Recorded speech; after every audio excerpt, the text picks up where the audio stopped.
I cherish this wonderful opportunity to meet with the brethren. Estimo imensamente a maravilhosa oportunidade de reunir-me com os irmãos do sacerdócio e regozijar-me com vocês na maravilha e beleza do Evangelho de Jesus Cristo.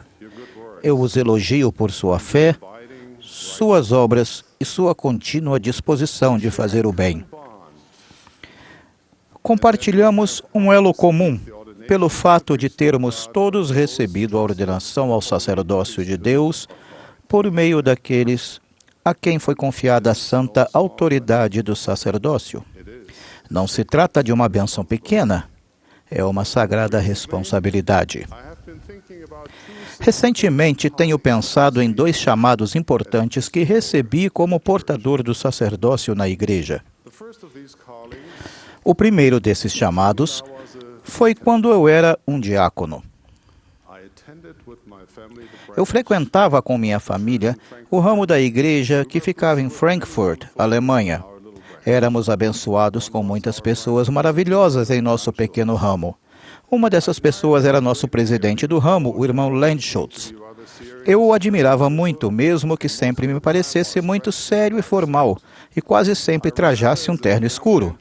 Lembro de quando jovem ter caçoado com meus amigos sobre como o presidente do ramo era antiquado. Faz-me rir pensar nisso agora, porque é bem provável que os jovens de hoje me vejam de modo muito semelhante. Num certo domingo, o presidente Landschultz me chamou para conversar com ele. A primeira coisa que pensei foi: o que fiz de errado? Rapidamente repassei na mente as muitas coisas que eu poderia ter feito para inspirar aquela conversa do presidente do ramo com um diácono. O presidente Landschultz me convidou para uma pequena sala de aula. Nossa capela não tinha escritório para o presidente do ramo. E ali me fez o chamado para servir como presidente do quórum de diáconos.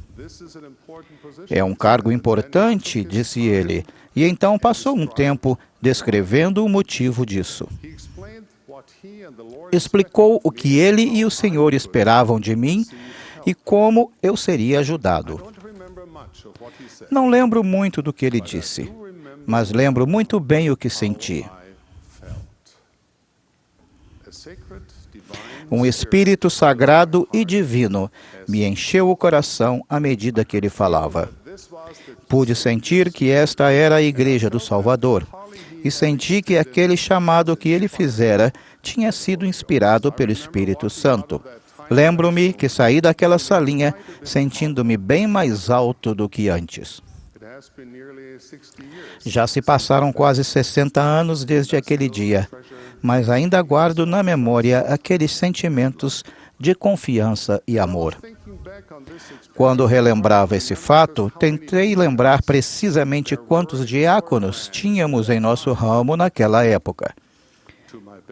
Pelo que me recordo, creio que havia apenas 2. No entanto, isso pode ser exagero da minha parte.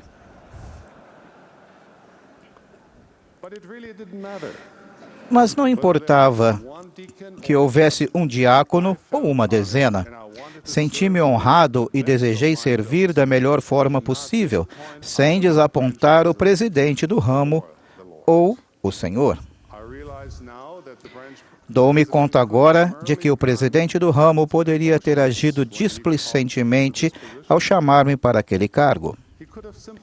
Poderia ter simplesmente me dito no corredor ou durante nossa reunião do sacerdócio que eu era o novo presidente do quórum de diáconos. Em vez disso, ele passou tempo comigo e me ajudou a compreender não apenas o que da minha designação, mas também o mais importante, o porquê. Isso é algo de que jamais me esquecerei. Precisamos ser constantemente lembrados dos motivos eternos que estão por trás das coisas que somos ordenados a fazer. Os princípios básicos do Evangelho precisam fazer parte do cerne de nossa vida, mesmo que isso signifique reaprendê-los muitas e muitas vezes.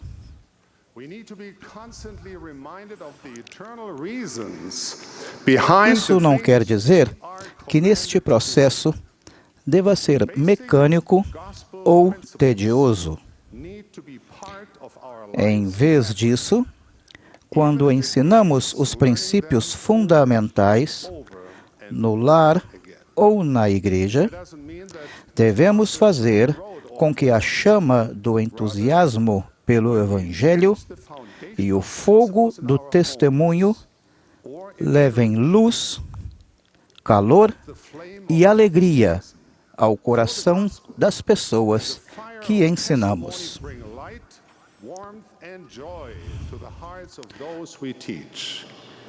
From the newest ordained deacon to the most senior high priest, Do menor diácono ao mais antigo sumo sacerdote, todos temos listas do que podemos e devemos fazer em nossas responsabilidades do sacerdócio.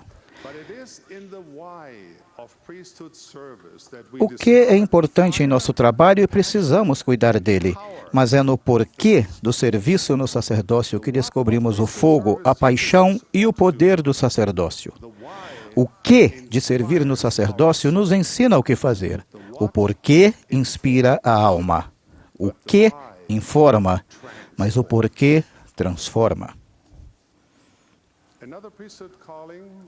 Outro chamado no sacerdócio em que tenho pensado muito veio vários anos depois, quando eu já tinha minha própria família. Havíamos nos mudado de volta para Frankfurt, Alemanha, e eu acabara de receber uma promoção no trabalho que exigiria muito tempo e atenção da minha parte.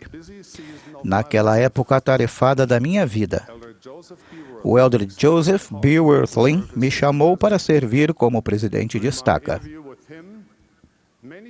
Em minha entrevista com ele, muitos pensamentos me passaram pela mente, inclusive a preocupação de que talvez eu não dispusesse do tempo exigido para servir naquele chamado. Embora me sentisse humilde e honrado pelo chamado, questionei-me brevemente se poderia aceitá-lo. Mas foi apenas um pensamento fugaz, porque eu sabia que o elder Wirthlin fora chamado por Deus e fazia o trabalho do Senhor. O que mais eu poderia fazer se não aceitar? Há ocasiões em que, com fé, temos de dar um passo na escuridão, confiando que o Senhor colocará terreno sólido sob nossos pés assim que o fizermos. Portanto, aceitei com alegria, sabendo que Deus providenciaria o necessário. Nos primeiros dias daquela designação, tivemos na estaca o privilégio de receber treinamento de alguns dos maiores mestres e líderes da igreja, homens como o elder Russell M. Nelson e o presidente Thomas S. Monson. Seus ensinamentos eram como orvalho do céu e foram uma inspiração para nós. Ainda tenho as anotações que fiz naquelas sessões de treinamento. Esses irmãos nos deram a visão do que significa estabelecer o reino de Deus, edificando o testemunho pessoal e fortalecendo famílias. Eles nos ajudaram a ver como aplicar a verdade e os princípios do Evangelho a nossas circunstâncias e época específicos. Em outras palavras, líderes inspirados nos ajudaram a ver o porquê do Evangelho, e nós tivemos de arregaçar as mangas e trabalhar. Em pouco tempo percebemos que havia muitas coisas que uma presidência de estaca poderia fazer. Tantas, na verdade, que se não estabelecêssemos prioridades inspiradas, acabaríamos deixando de fazer as coisas importantes. Começaram a surgir prioridades alternativas, tirando nosso enfoque da visão compartilhada pelas autoridades gerais. Havia muitas coisas boas a fazer, mas nem todas eram as que mais importavam. Aprendemos uma lição importante. O fato de algo ser bom nem sempre é motivo suficiente para demandar nosso tempo e recursos. Nossas atividades, iniciativas e planos devem ser inspirados e amparados pelo porquê de nosso serviço no sacerdócio. e não por qualquer modismo ou interesse superficial do momento. Caso contrário, podem distrair nosso trabalho, diluir nossa energia e aprisionar-nos em nossos próprios passatempos, espirituais ou temporais, que não são o cerne de nosso discipulado. Irmãos, saibam que é preciso autodisciplina para manter-nos concentrados nas coisas que mais podem aumentar o amor a Deus e ao semelhante. Revigorar casamentos, fortalecer famílias e edificar o reino de Deus. Como uma árvore frutífera com uma abundância de ramos e folhas, nossa vida precisa ser podada regularmente para garantir que usemos nossa energia e tempo para cumprir nosso real propósito: dar frutos bons. Então, como saber o que selecionar? Cada um de nós tem a responsabilidade de determinar isso por si mesmo. Contudo, foi-nos ordenado que estudássemos as Escrituras diligentemente, atendêssemos às palavras dos profetas e fizéssemos disso uma questão de oração fervorosa. Irmãos, Deus é fiel. Por meio do Espírito Santo, Ele falará à nossa mente e ao nosso coração em relação ao caminho que devemos seguir durante cada parte de nossa vida. Se nosso coração for puro, se não buscarmos nossa própria glória, mas a glória do Deus Todo-Poderoso, se procurarmos fazer a vontade dEle, se desejarmos abençoar a vida de nossa família e de nosso semelhante, não caminharemos sozinhos. Como o presidente Monson sempre nos lembra, quando estamos a serviço do Senhor, temos direito de receber sua ajuda. Nosso Pai Celestial irá adiante de vós, estará à vossa direita e à vossa esquerda, e seu Espírito estará em vosso coração e seus anjos ao vosso redor para vos suster. Meus queridos irmãos, as bênçãos divinas pelo serviço no sacerdócio são ativadas por nosso esforço diligente, nossa disposição em sacrificar-nos e pelo nosso desejo de fazer o que é correto. Sejamos aqueles que agem e não os que recebem a ação. É bom pregar, mas os sermões que não levam à ação são como fogo sem calor ou água que não mata a sede. É na aplicação prática da doutrina que a chama purificadora do Evangelho cresce e o poder do sacerdócio incendeia nossa alma. Thomas Edison, o homem que banhou o mundo com a brilhante luz elétrica, disse que o valor de uma ideia está na utilização dela. De modo semelhante, a doutrina do Evangelho se torna mais preciosa quando colocada em prática.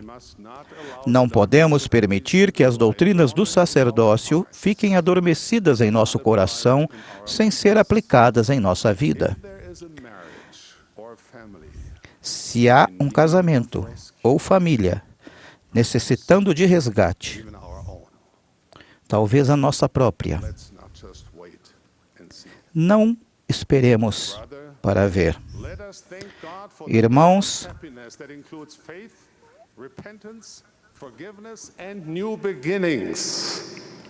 vamos colocar em prática o plano de Deus, que inclui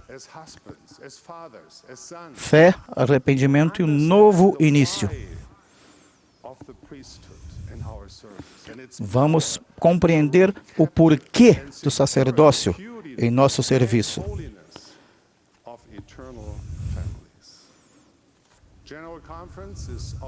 A Conferência Geral é sempre uma boa época para ouvir e fazer. Portanto, sejamos cumpridores da palavra e não somente ouvintes.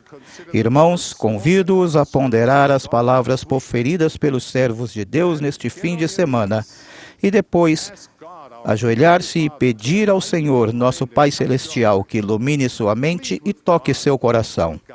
Implorem que lhes dê orientação para a sua vida diária, em suas responsabilidades na igreja e em seus desafios específicos. Sigam os sussurros do Espírito, sem demora. Se fizerem tudo isso, prometo que o Senhor não permitirá que caminhem sozinhos. Sabemos que, apesar de nossas melhores intenções, nem sempre as coisas andam como planejamos. Cometemos enganos na vida. E algumas vezes não alcançamos o que queremos. Mas o Senhor nos orienta a continuar em fé e paciência até perfeição. Isso leva tempo e perseverança. Entendendo o porquê do Evangelho e o porquê do sacerdócio, nos ajudará a ver o divino propósito. Isso nos dará motivação e força para fazer o que é certo, mesmo quando for difícil.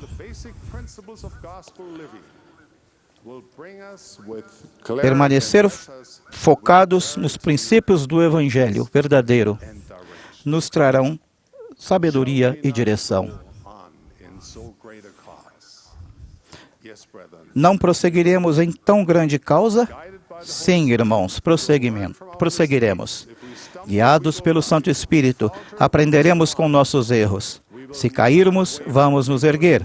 Se tropeçarmos, seguiremos em frente. Jamais vacilaremos e jamais desistiremos.